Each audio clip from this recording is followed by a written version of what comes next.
Nearly 11 years ago, I experienced a very difficult time. A time of loneliness and chaos, with no reason or rhyme. The choices I'd made had finally caught up to me, and I recognized that I had to decide who I was going to be. A baby on the way meant that I needed to mature and be the kind of mother that he deserved, for sure. Selfishly, I wondered if I would ever find a match, for now there'd be two of us, not just me to catch. In my troubles, I had fallen so far away from God, but I prayed for a godly man, though that may sound odd. He didn't waste any time in answering my prayers. He sent me a man who I met on the stairs, right in my very own parents' house. In my brother's best friend, I found my spouse. He was charming, sweet, thoughtful, funny, and good. He treated me different, like he'd been taught that he should. The two were sent from heaven to save my life, and I became to them a mother and a wife.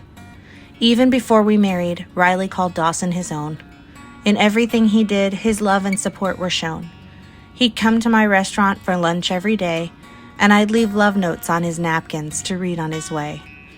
He took me on adventures and out into nature, while we talked about forever and dreamed of our future. When Dawson Lee was born, his true daddy was there. I'm so thankful for those photos that show how he cared. He changed diapers and clothes, rocked him and held him. At just 20 years old, he grew up alongside him. As much as I loved him from the moment we met, I never could have fathomed that I could love him more yet. For nearly 2 years, we stayed with our own folks, waiting to marry, ensuring our love was not a hoax. When Riley finally asked, I thought I might die. Instead, I hugged him and Dawson with a gleam in my eye. My life was unfolding as God had planned from the start. He'd worked on me through my troubles, softening my heart. And through the gift of true love, I began to see that God had so much more in store for me. Relatives and church family showered us with love. We had a village of support, truly sent from above. My granny kept Dawson while I grew my career, and we faced hardships together with very little fear. Riley was in college, keeping the baby in the afternoon, and I worked long hours, hoping to promote soon. We married and moved out on Granny's property. We were happy and decided to grow our family. After trying for a few months, we decided to wait, but the joke was on us. We were already too late. Jack Walter would be born in the early new year, and this was exciting for our families to hear. Dawson couldn't wait to be a big brother. We just knew they'd be best friends and look out for each other. But before we could make his title official, we had to take steps to make his name legal. I was excited to ensure that our family name was strong, and Riley's parents were too. They'd wanted this all along. They were eager to adopt our sweet Dawson as theirs. They took care of the fees and lawyer, way more than their share. The process drug on as baby Jack grew. How long would it take? No one really knew. In late January, our sweet second son came. He was small and precious. Jack Walter, his name. The doctor introduced Big Brother to him, and in all my life, I'd never seen that big of a grin. Dawson was so proud to meet his little brother. That was before they learned to bug one another. We had many adventures as the boys learned to run and play. We went camping and hiking, or just away for the day. The time we spent was precious, making memories and fun, but we soon began to wonder if after 2 we were done. It wasn't the right time to try for another child. Between school and work and activities, life was wild. My hours were long with lots of overtime, and Riley went to school and worked full-time. While there was plenty of love and joy to go around, it just didn't seem that we had our feet on the ground. We outgrew the house with toys and clothes all over the place, and even our stockings were crowded over the fireplace. Soon we learned that my friend Simi was expecting. We couldn't believe it. It was oh so exciting. After just a handful of weeks, she had a little girl who was much too excited to come into our world. She was born prematurely, really very early, and the first few weeks of her life were pretty scary. I flew out to Oregon to meet this sweet baby, and while I was there, I thought, maybe?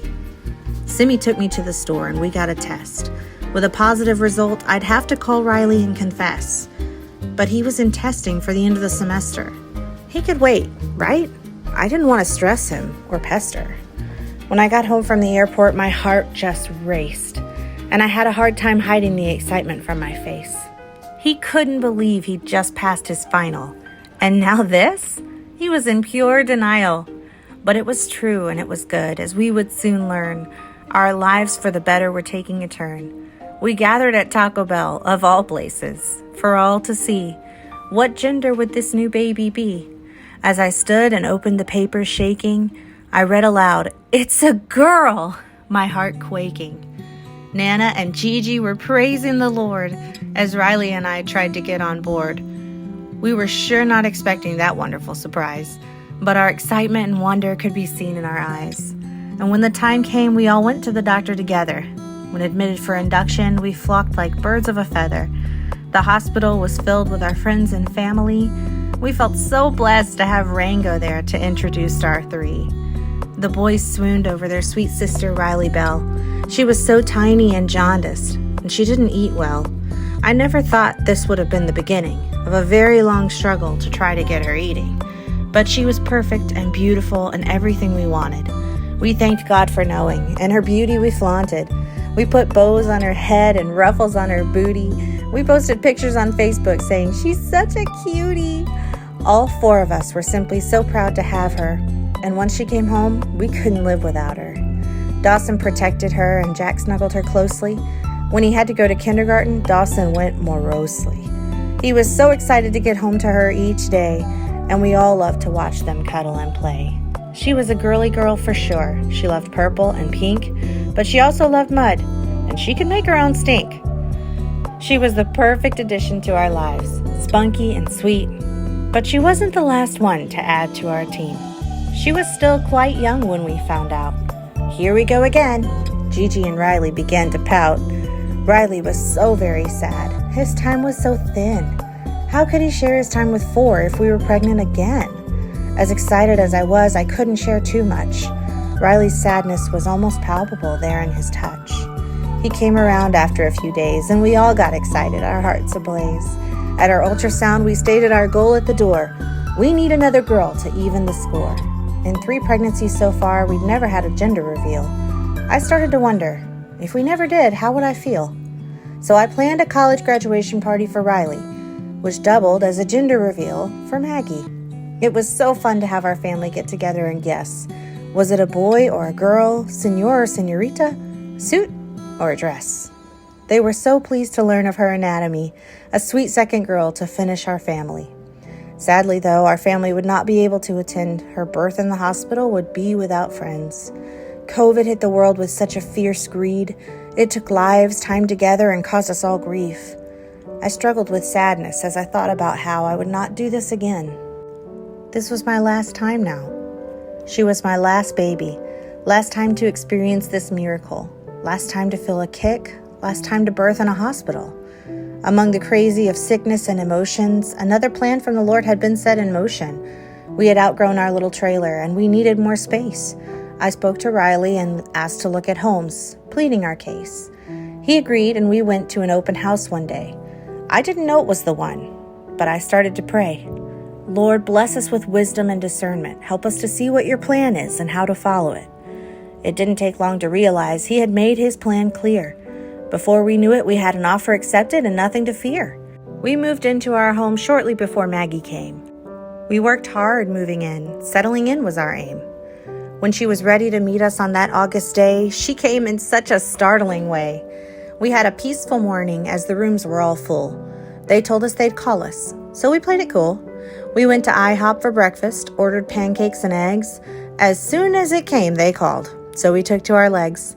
Off to the hospital to do this one last time. They admitted us and started Pitocin, and we felt fine. Our nurse was learning, and she was struggling too. We were patient and kind as she tried to get through. Towards the afternoon, I began to feel some pain, so I asked for an epidural, and soon she came. Riley was looking just to see if he could see her, and out she slid like a baseball player. He ran and hollered, "Someone come quick, my baby is dangling," and man was she slick. Sweet Maggie Beth had 2 full days with Mom and Dad. No visitors, no siblings. It was sweet, but sad. When we left the hospital, we went straight to the school. Dawson came out so surprised. He thought that was so cool. Maggie met her family and friends over the next few days. It was awkward and strange, with masks and COVID precautionary ways, but she was precious and loved by all of her family, and we were grateful to God, especially me. My dreams had been provided and fulfilled, a husband, a home, a family, as God had willed. We settled our routine, church, school, dinner, bath, and bedtime repeat. The children grew so quickly we could hardly keep shoes on their feet. The days turned to months, and the months to years, and nearly 3 later, we wondered how we got here. Our family complete, our busy lives full of love, sports, work, game nights, all gifts from above. Riley and I were content, so pleased with the blessings we'd received. We thought about our lives and how together they'd been beautifully weaved. What an amazing Creator, what a joy to know Him, what a privilege to pray and spend time with Him. Of course, we had our fair share of moments of gloom, an illness, appendectomy, financial worries over us to loom, but we always had so many reasons to be thankful. We never lost sight of what was truly meaningful. We dug into our church and became more involved. I met my best friend, and my relationships evolved. Riley and I discussed what our future held, on how things were changing. We started to dwell. Together, we decided that we weren't quite ready to leave this stage and move forward steady Eddie. We needed more excitement. We had love yet to give. We made a decision that we thought no one would forgive. A home with 4 children and family all around? How could we possibly need anything else? Blessings abound. My friends, God knew. He heard our talks and our prayers. Just not the ones where we asked if we could be millionaires. No, money was not the thing that we needed. But the blessing we prayed for, we begged and we pleaded. He answered quickly, within 2 months' time. He gave me the reason to continue this rhyme. Although both of us were beyond excited, we didn't want others' opinions to be invited. We just wanted to be happy about our sweet secret, and we feared that others might be upset by it. So until now, we've kept our news for ourselves, enjoying every moment, taking old things off of the shelves, working to remember the things that we will need as we begin this journey anew, like we both agreed. And now, 5 months in, we are so ready to share. We hope that you'll be excited and react with care. For the hearts of parents are fragile indeed, and one poor reaction can cause them to bleed. We happily announce today our decision and blessing, and don't you worry, I won't keep you guessing. For in 18 short weeks, we will be happy for you to meet our sweet 5th baby, loved from his head to his feet. Yes, you heard it right here, and you'll meet him soon. We can't wait to see Henry Hudson in June. Thank you for your support. We love you more than you know. All the glory to God as the sweet boy continues to grow.